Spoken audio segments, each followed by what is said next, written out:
长失踪后的第3天，群里发来一个群公告：封控期间，所有同学不可以离开校园，戴浅蓝色口罩的才是人类，并附上了一段视频。视频里，班长一脸惊恐地往前跑，仿佛身后有什么恐怖的东西在追他，可是后面分明什么也没有。下一秒，班长的身影凭空消失在了黑暗中，一种令人毛骨悚然的咀嚼声响起，伴随着班长撕心裂肺的惨叫声。视频在这一刻戛然而止。看完这段视频，寝室里爆发出室友高分贝的尖叫，平时不怎么聊天的班级群也瞬间被疯狂刷屏了。视频的拍摄日期显示是3天前，很显然，失踪的班长恐怕已经遭遇不测了。室友宋妍从厕所里跑了出来，哆哆嗦嗦地说道：“这视频是怎么回事啊？班长他死了吗？”小美皱眉道：“你们看，视频被撤回了。”虽然视频被撤回了，但是群里所有学生都已经看到这段视频了。群里的聊天依旧在不断刷新，大家都在议论班长的死因，还有人提议要报警。这时我点开群公告看了下上面的内容：封控期间，所有学生不得离开学校，请所有同学佩戴好口罩，注意戴浅蓝色口罩的才是人类。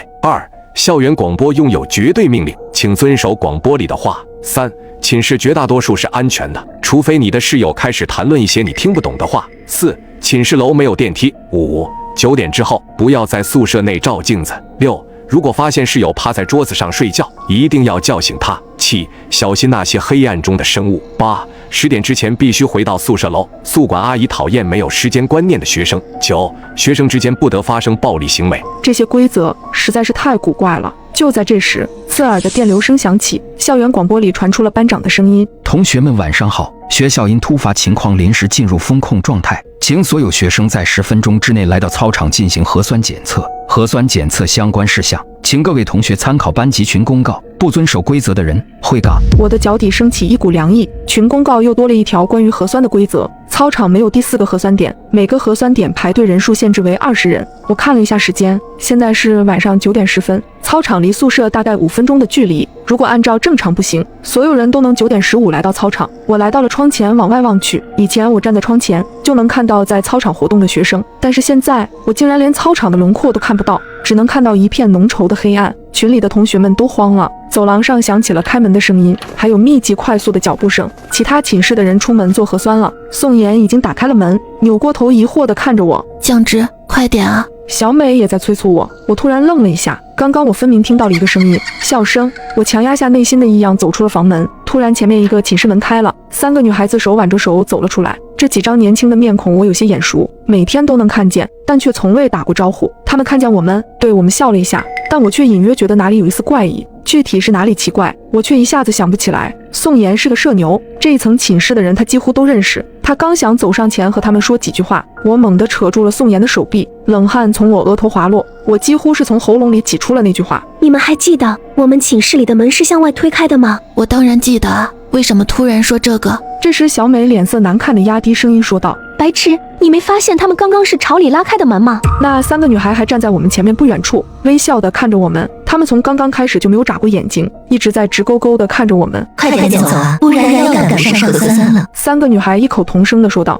除了声音不一样之外，音调竟然出奇的一致。这下连迟钝的宋妍都开始觉得不对劲了，她颤巍巍地说道：“他们是怎么回事？请小心那些黑暗中的生物。”我低声说出了这条规则。3个女孩的身后是无边无际的黑暗，而且她们似乎没有影子。注意到这点之后，我的后背窜起一股冷意。其中一个女孩看着我们缓缓说道：“你们怎么不走了？”她的嘴角翘起一个夸张的弧度。怎么办？宋妍快要哭出来了。小美抓紧了我的手，等不到我们的回答，女孩们开始慢慢朝我们靠近。她们3个人走路的姿势，甚至迈开的步伐，全都丝毫不差。随着我们之间距离的缩短，女孩们脸上的笑容越发明显，眼角夸张的上扬着。可是我们身后已经没有退路，只有一面墙壁和镜子，唯一可以躲藏的地方是寝室。我用力的回想，冷静点，降之，一定有什么被你忽略掉的细节，想起来，快点想起来。我快速扫了2侧的寝室门。小美焦急道：“快点，我们快回寝室。”我被小美往寝室的方向拽去。我低头看了一眼她的手，脑子里突然闪过一个细节，就在小美打开寝室门让我们快进去的时候，我一下子推开了小美，猛地拽上宋妍的手，往镜子前撞去。降之，你疯了，那是镜子啊！宋妍大叫。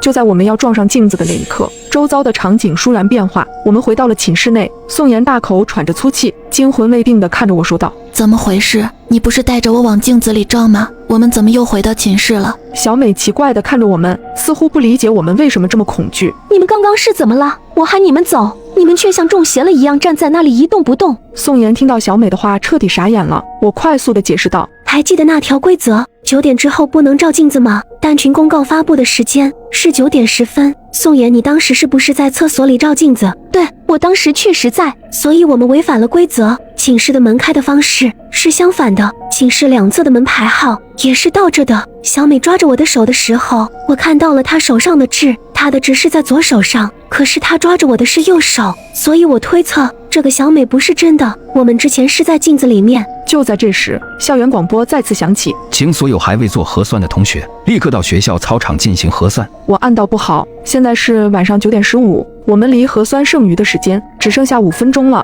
我们用最快的速度跑到了学校操场，操场上早就排起了长队，从左往右数，有4个核酸点，前3个核酸点都排满了人，只有最后一个核酸点孤零零的。最后一个核酸点的工作人员是一个头发很长的女人，她低垂着头，看不见脸，给人一种非常阴沉不好的感觉。大家都不约而同的没有去第4个核酸点。我数了数人数，发现中间2个核酸点队伍都排满20人了，只剩下第1个刚好有3个位置空出。小美说：“我们去排队吧。”这时我迟疑的开口道：“怎么样才算是最后一个核酸点呢？如果从左往右数，最右边的就是最后一个，但如果顺序是从右往左呢？那么第4个核酸点就会变成第1个。”核酸排队时间只剩下了半分钟，我们必须做出决定，是第1个还是第4个？宋妍和小美都把求助的目光投向我，我后背绷得很紧。20秒，15秒，突然天空闪过一道惊雷，此时操场上的路灯似乎突然出现了问题，一瞬间操场陷入了黑暗，周围响起了短促的尖叫声。终于我发现了异样，操场上的光线很快就恢复了正常。第4个，我大吼一声往第4个核酸点跑去，宋妍和小美紧跟着我，其他学生都用惊讶的目光看着我们。不是说了不要去第4个核酸点吗？第1个队伍还有空的位置啊，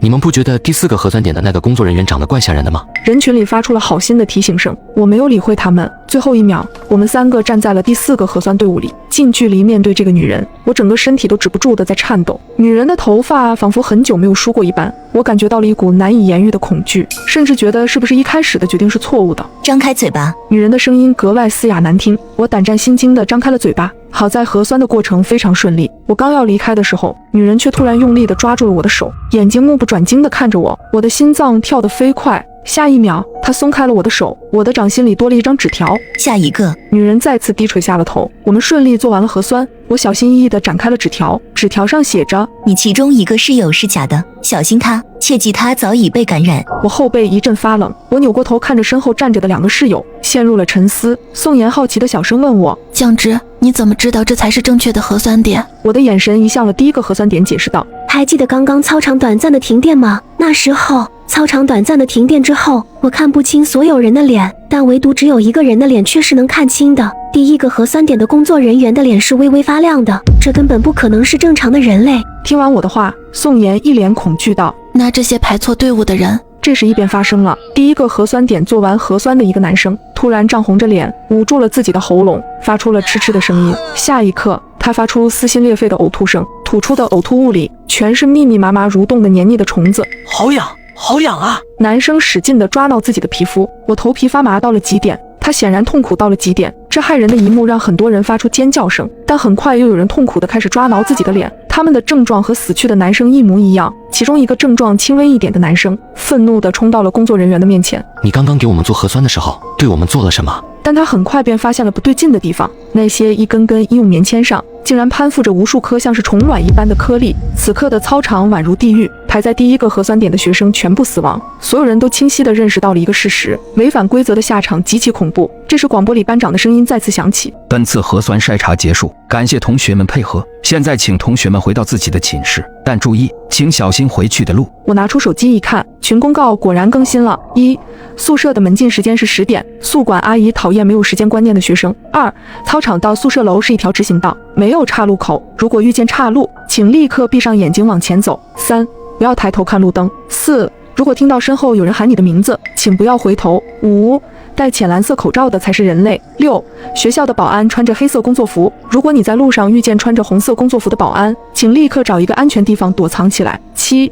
学校里没有小猫，请不要相信猫。手机上显示的时间是晚上9点40，这一段路程只有5分钟的距离，我们却走得异常小心谨慎。这时我突然听到宋妍惊叫一声：“你们快看，路灯上面那是什么东西？”小美下意识的就要抬起头，却被我死死的按住了。我额头满是冷汗，压低声音说道：“不能抬头看路灯。”小美这才反应过来，我们压根不敢抬头往路灯上看。这时我感觉到宋妍缓缓凑到我耳朵边上，用一种拖得很长的极为怪异的声调说道：“怎么不看路灯上面啊？”我扭过头，看到宋妍瞪着眼睛，用力的抬头往上看。你看，我们明明都被挂在上面啊！我不自觉地打了一个冷战，想要缓缓抬头，下一秒，我的肩膀被人重重地拍了一下，是宋妍。她焦急地说道：“你们刚刚整整站在原地不动了5分钟，我使劲摇晃，你们都没反应。”我却一阵后怕，差一点我就要抬头看路灯了。我刚要继续往前走，前方出现了一个岔路口，操场到宿舍楼是一个直行道，没有岔路口，2条岔路仿佛通往无边无际的黑暗，看不到尽头。赶紧闭上眼。说完，我闭上了眼睛，靠着感觉往前走。也不知道走了多久，我听到小美喊道：“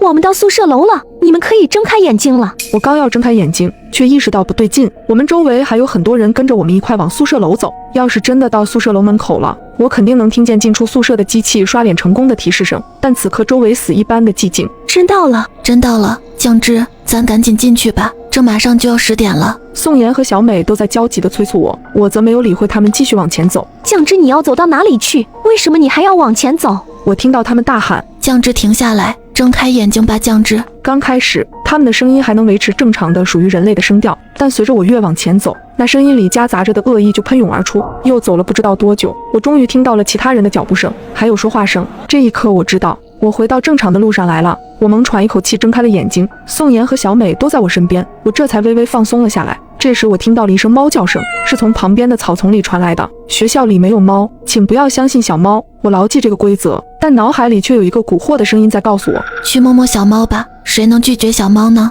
我无法控制地往草丛里走去。这时一个女生比我更快一步走到草丛里，下一秒她的身影消失在了草丛里。草丛里是死一般的寂静，很快女生的脑袋从里头探了出来，我一阵汗毛直竖。女生的脑袋出现在了一个猫的身体上面，对着我发出尖细的猫叫声。我心脏直跳，不忍地移开视线，我的余光瞥见了一抹红色。小美不知道什么时候竟然戴上了一个红色的口罩，戴浅蓝色口罩的才是人类。宋妍也发现了不对劲，她哆哆嗦嗦地说道：“小美，你的口罩。”小美愣了愣，她低下头看了眼自己口罩的颜色，喃喃自语道：“什么时候？我忘记了，好像是刚刚有人说要和我换口罩，我就给他了。”小美说着说着，声调却逐渐变得阴冷下来。她去撕扯自己的口罩，但口罩像牢牢地吸在她的脸上一般，怎么也扯不下来。终于我听到了一丝皮肉分离的声音，口罩被小美硬生生地扯了下来。她把口罩递到我面前，阴冷冷地问道：“要和我换口罩吗？”我瞳孔骤然一缩，她手上抓着的哪是口罩，分明就是她的脸皮。